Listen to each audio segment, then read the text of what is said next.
Bonjour à tous, toujours avec la correction du contrôle numéro 2 du deuxième semestre.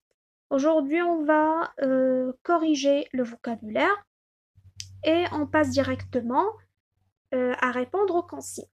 Numéro 1, barre l'intrus dans chaque liste. Alors, vous avez deux listes de mots qui sont supposées des familles de mots, mais dans chacune, il y a un intrus, c'est-à-dire un mot qui ne fait pas partie de la même famille.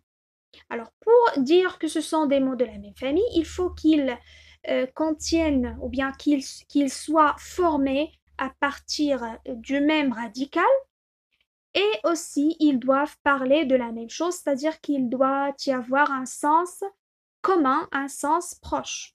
Alors, ce n'est pas le cas pour le mot mais. Alors, c'est une conjonction qui n'a rien à voir avec le sens des trois mots maison, maisonnette et maison. Alors maison, vous le connaissez, c'est l'habitat, c'est là où on habite. Maisonnette, c'est une petite maison et maisonnée, c'est l'ensemble des gens qui habitent dans la même maison. C'est généralement une famille. Bien.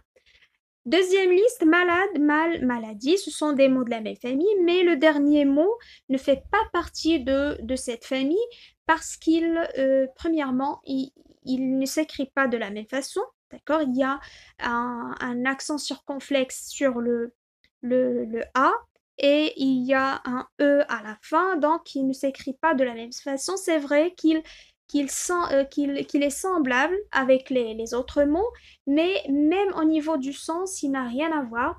Alors quand je dis mâle et femelle, je vous donne un exemple. Le chien, c'est le mâle, sa femelle, c'est la chienne. Le chat, c'est le mâle, sa femelle, c'est la chatte. Donc on parle du mâle et de la femelle. Mais pour le mot malade, mâle et maladie, ce sont des mots qui parlent de la santé. D'accord? Alors ils parlent de la même chose, ils ont un sens qui est proche. On donne une petite idée pour chaque mot. Alors malade, c'est celui qui souffre d'une maladie, c'est celui qui ne se sent pas bien, il y a un problème de santé. Mal, c'est une sensation de malaise. Alors, je ne me sens pas bien, j'ai mal à la tête, j'ai mal au ventre, au dos, etc. Maladie, c'est un trouble du corps, hein, c'est un trouble de l'organisme.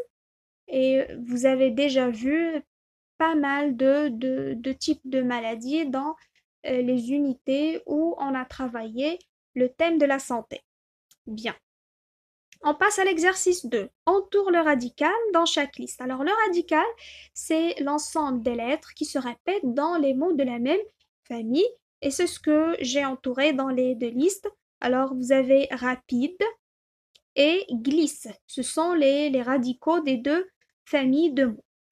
Numéro 3, encadre les suffixes. On rappelle ce que c'est qu'un suffixe. Alors, c'est un ensemble de lettres qu'on ajoute après le radical pour former des mots de la même famille.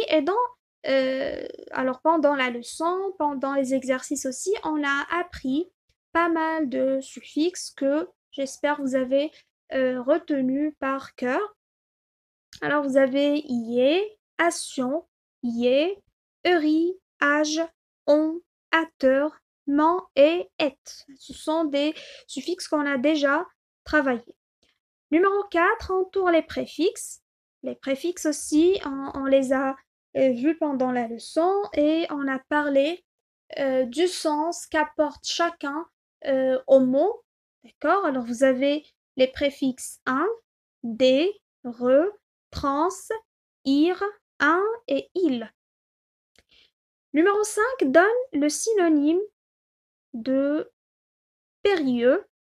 Alors c'est dangereux, se débrouiller, s'arranger, faute, erreur, partager, diviser, rater, échouer. Alors pour les synonymes, bien sûr, on trouve le synonyme d'un mot dans le dictionnaire. Si vous avez écrit un autre synonyme, cela ne veut pas dire que votre réponse est fausse. D'accord? Parce qu'un mot peut avoir plusieurs synonymes. Moi, j'ai choisi un seul pour l'écrire ici. Vous aussi, vous faites la même chose. L'essentiel, c'est que vous vous assurez que le synonyme du mot se trouve dans le dictionnaire. Comme ça, votre réponse sera correcte. Pour l'exercice numéro 6, alors donne le contraire de possible, verdoyant, prêter, superbe. C'est la même chose, le contraire aussi d'un mot, je le trouve dans le dictionnaire. Et j'ai pris un seul mot pour l'écrire sur la feuille. Alors, possible, impossible, verdoyant, désertique, prêter, emprunter, superbe, ordinaire. Alors, je ne dis pas que tous les mots peuvent avoir plusieurs synonymes. Hein, il y a des mots qui ont un seul synonyme ou bien un seul contraire, mais lorsqu'il s'agit de beaucoup de synonymes ou bien de beaucoup de contraires, il faut, je parle bien sûr de l'épreuve, de la feuille du contrôle, il faut choisir un seul pour l'écrire. Alors c'est tout pour le vocabulaire. Je vous retrouverai dans une prochaine vidéo pour corriger une autre discipline et je vous dis à tout à l'heure.